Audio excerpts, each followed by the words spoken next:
ধন্যবাদ আপনাকে। আমার সহ-আলোচক যারা দেখছেন সকলকে শুভেচ্ছা। আগামী ত্রয়োদশ জাতীয় সংসদ নির্বাচনের তফসিল ঘোষণা হয়েছে।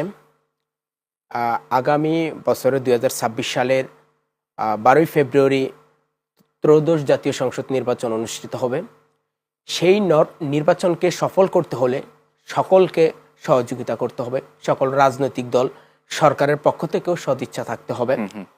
ইতিমধ্যে আমরা দেখেছি দেশে রাজনৈতিক সংকট রয়েই গেছে। আমরা প্রথম আলোর একটা জরিপ দেখেছি, সেখানে কোন দল ক্ষমতায় যেতে পারে তার উপর একটা জরিপ উঠে এসেছে। সেখানে বিএনপি ক্ষমতায় যেতে পারে, সেই তথ্যগুলো উঠে এসেছে। কাকে প্রধানমন্ত্রী হিসাবে দেখতে চান সেই একটা প্রশ্ন ছিল প্রথম আলোর পক্ষ থেকে। সেখানে তারেক রহমান উনি প্রধানমন্ত্রী হিসাবে আসবেন এরকমই জনগণ ভাবছে আর কি। এখানে বিভিন্ন দলের নেতাদের সম্বন্ধেও বলা হয়েছে। কিন্তু আগামী জাতীয় সংসদ নির্বাচন যদি সফল করতে চায় সকলের অংশগ্রহণ থাকতে হবে। সেখানে জাতীয় পার্টি রয়েছে, তাদেরকে সুযোগ দিতে হবে। 14 দল রয়েছে, তাদেরকেও সুযোগ দিতে হবে। তবেই কিন্তু আগামী যে ত্রয়োদশ সংসদ নির্বাচন রয়েছে সেটা সফল করা যাবে। এবং ইতিমধ্যে আমরা দেখেছি নির্বাচন কমিশনের পক্ষ থেকে তফসিল ঘোষণা করা হয়েছে। নির্বাচনের ট্রেন কিন্তু যাত্রা শুরু করে দিয়েছে। যে নির্বাচনের যে আইনি একটি ঘোষণা সেটা কিন্তু ইতিমধ্যে হয়ে গেছে।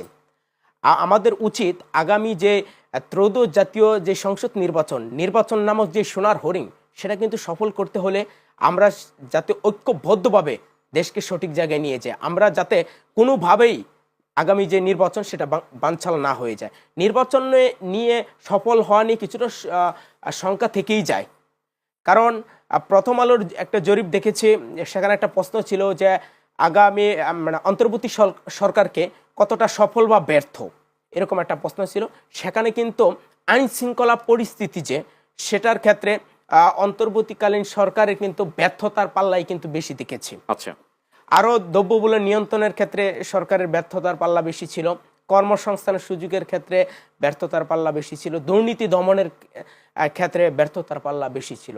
তা আগামী যে সংসদ নির্বাচন সেখানে কিন্তু সরকারকে এই আইন শৃঙ্খলা পরিস্থিতি আরও উন্নতি করতে হবে এবং সেটা কিন্তু জনগণকে আরও বেশি আকৃষ্ট করতে হবে এবং জনগণকে আস্থার জায়গায় নিয়ে যেতে হবে এবং রাজনৈতিক দলগুলোকে আস্থার জায়গায় নিয়ে যেতে হবে যে আগামী ত্রয়োদশ সংসদ নির্বাচনটা সঠিকভাবে অর্থবহ করা যাবে।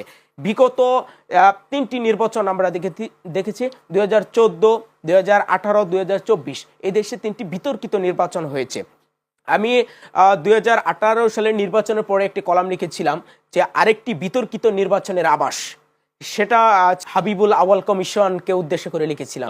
যে পূর্ণ পথেই কি হারছে আউয়াল কমিশন, এরকম একটি কলামও কিন্তু লিখেছিলাম। আমরা পড়েছিলাম, আপনার সেই কলামটি ব্যাপক আলোচনা এসেছিল। সেই কলামের মধ্যে আমি বিভিন্ন অনিয়মগুলো কিন্তু তুলে ধরেছিলাম যে পিছন থেকে শিক্ষা নিয়ে যাতে কাজী হাবিবুল আউয়াল কমিশন সঠিকভাবে দেশে নির্বাচন উদযাপন করে। কিন্তু আসলে দেখেছি নির্বাচন কমিশনের ব্যর্থতার কারণেই কিন্তু 2024 সালে যে নির্বাচনটা হয়েছিল সেখানে কিন্তু পতিত আওয়ামী লীগ সরকার ক্ষমতায় এসেছিল। আমরা 2014 সালের যে একতরফা নির্বাচন ছিল সেই একতরফা নির্বাচনেও কিন্তু নির্বাচন কমিশনের একটা ব্যর্থতা থাকার কারণে কিন্তু দেশের 153টি আসনে বিনা ভোটে এমপি নির্বাচিত হয়েছিল। সেটা কিন্তু নির্বাচন কমিশনের একটি ব্যর্থতার ফসল ছিল।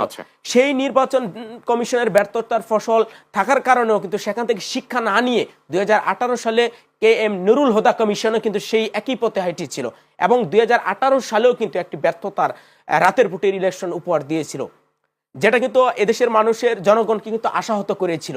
তারপর কিন্তু অনেক সুশীল সমাজের লোক, বিভিন্ন লেখক তারা কিন্তু লিখেছে যে আগামী যে নির্বাচনটা হবে দ্বাদশ সংসদ নির্বাচন সেটা যাতে সঠিকভাবে হয়, নির্বাচন কমিশনকে তাদের সঠিক ভূমিকা রাখতে হবে। কিন্তু আসলে কিন্তু আমরা দেখেছি নির্বাচন কমিশন তাদের সঠিক ভূমিকা পালন করে নাই।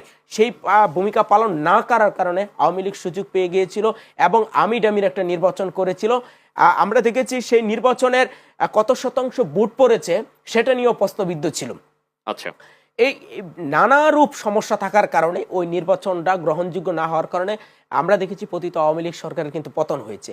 আমরা পূর্ণ পন্থা থেকে বের হয়ে এসে যদি সামনে যে ত্রয়োদশ সংসদ নির্বাচন রয়েছে সে পিছনের ভুলগুলো থেকে শিক্ষা নিয়ে আমরা যে সংসদ নির্বাচন রয়েছে সেটা আমরা সফল করতে চাই।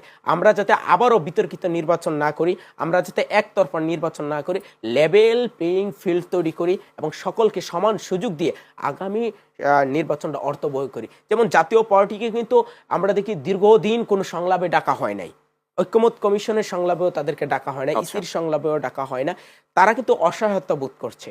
এই দলটা কিন্তু আগামী সংসদ নির্বাচনে হয়তো নির্বাচনে থাকবে, কারণ যেহেতু এই দলটি নিবন্ধিত রাজনৈতিক দল, এর কোনো কার্যক্রম নিষিদ্ধ করে না ইতিমধ্যে। আমরা জাতীয় পার্টি নিয়ে কেন এত কথা বলি, কারণ 5 আগস্টের পরে কিন্তু জাতীয় পার্টির উপরে স্বৈরাচারের 200 টেক দেওয়া হয়েছে। স্বৈরাচারের 200 টেক দেওয়ার কারণে তাদের কিন্তু বিভিন্ন কর্মী সমাবেশ বা বিভিন্ন জায়গায় তাদের অফিস, তাদের কেন্দ্রীয় অফিসে কিন্তু আগুন দেওয়া হয়েছে। তারা ভালোভাবে হেনস্থার শিকার হয়েছে। কিন্তু এই আগামী যে সংসদ নির্বাচন সেখানে যদি জাতীয় পার্টিকে সুযোগ দেওয়া হয় তাহলে কিন্তু আমি মনে করি লেভেল প্লেইং একটি ফিল্ড হবে এবং সকলের অংশগ্রহণমূলক একটা নির্বাচনের দিকে দেশ এগিয়ে যাবে। যদি জাতীয় পার্টি নির্বাচনে অংশ না গ্রহণ করে তাহলে কিন্তু একটা শূন্যতা থেকেই যাবে, কারণ জাতীয় পার্টি কিন্তু একটা নির্বাচনমুখী দল। বাংলাদেশের সকল নির্বাচনে কিন্তু তাদের অংশগ্রহণ রয়েছে, তাদেরকে কিন্তু খাটো করে দেখার সুযোগ নেই। আমরা দেখেছি 5 আগস্টের পরে ট্যাগিং এর রাজনীতি হয়েছে, সেই ট্যাগিং এর মধ্যে জাতীয় পার্টি কিন্তু পড়ে গেছে। আমরা আরো কিছু রাজনৈতিক দল রয়েছে, যেমন কিছুদিন আগে আমরা দেখেছি জাতীয় পার্টির ব্যারিস্টার আনিসুল ইসলাম মাহমুদ এবং জাতীয় পার্টি জেপি, যেটা আওয়ামী লীগের সাথে 14 দলের সাথে ছিল, দুই ভাগ হয়েছে।